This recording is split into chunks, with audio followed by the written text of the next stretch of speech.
আসসালামু আলাইকুম রহমতুল্লাহ। আমরা অনেকে ভাগ্যের উপর বিশ্বাস করি। কোন ধরনের বিশ্বাস? ভাগ্য আমরা অবশ্যই বিশ্বাস করব। আমি কোন ধরনের বিশ্বাসের কথা বলছি? যে ভাগ্যে যা রেখেছে আল্লাহ রাব্বুল আলামিন তাই পাবো। সুতরাং কষ্ট করার দরকার নেই। এ কথাটা সম্পূর্ণ মিথ্যা এবং ভিত্তিহীন। আল্লাহ রাব্বুল আলামিন আপনার ভাগ্যে অনেক কিছু রেখে দিয়েছেন। তবে সেটা আপনাকে অর্জন করে নেওয়া লাগবে। আমরা যদি বলি যে আমি দরিদ্র, আমি কষ্টে আছি, এটা আমার ভাগ্যে লেখা ছিল, এ কথাটা সম্পূর্ণ ভুল। আপনি কি কখনো চিন্তা করেছেন কেন আপনি দরিদ্র? কেন আপনি কষ্টে আছেন? কেন আপনি চাকরি পাচ্ছেন না? কেন আপনি প্রমোশন পাচ্ছেন না? কখনো আপনি চিন্তা করছেন? করেননি আপনি। আপনি বরাবরই আল্লাহ রাব্বুল আলামিন আপনার ভাগ্যে প্রমোশন রাখেনি, আপনার ভাগ্যে কষ্ট রেখেছে, সেটাকে ধৈর্য দিয়ে সেটাকে মেনে নিচ্ছেন আপনি। না, আল্লাহ রাব্বুল আলামিন অলরেডি বলে দিয়েছেন যে নিজের ভাগ্য পরিবর্তন করার চেষ্টা করে। আমি একমাত্র তাকেই ভাগ্য পরিবর্তন করার জন্য এগিয়ে আসি।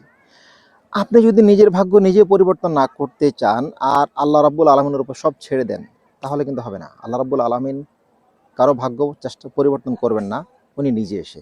আপনাকে চেষ্টা করতে হবে, তারপর মহান রাব্বুল আলামিন আপনাকে সহযোগিতা করবে। আপনার ভাগ্য পরিবর্তন উনি আপনাকে সব ধরনের রাস্তা দেখিয়ে দিবে, টেনশন মুক্ত করবে, আপনাকে কাজগুলো ইজি করে দেবে। আপনি নিজেই ভাগ্যের উপর ডিপেন্ড করে বসে থাকলে কোনোদিন আপনার ভাগ্যের পরিবর্তন হবে না। আপনি যেখানে ছিলেন সেখানে অথবা তার থেকে আরও গভীর খাদে পড়ে যাবেন। সুতরাং ভাগ্যে যা আছে, আমরা ভাগ্যে যা লেখা ছিল সেটা আপনার কপালে ঘটবে, সেটা ভাবা বন্ধ করে দিন। ভাগ্য পরিবর্তনের চেষ্টা করেন। মনে রাখবেন, জন্মের সময় আমরা ভাগ্য নামের একটি সাদা খাতা নিয়ে আসছি, সাথে একটা কলম সহ। ওর মধ্যে আমরা যা লিখতে চাইবো তাই লেখা হবে, এবং সেটাকে নিয়ে আমাদের বিচার বিবেচনা হবে কাল হাসরের ময়দানে। সুতরাং ভাগ্য আপনি তৈরি করবেন। ভাগ্যের খাতা আপনার হাতে, ভাগ্যে তৈরি করবেন আপনি। আল্লাহ রাব্বুল আলামিন আপনাকে সহযোগিতা করবে। ধন্যবাদ।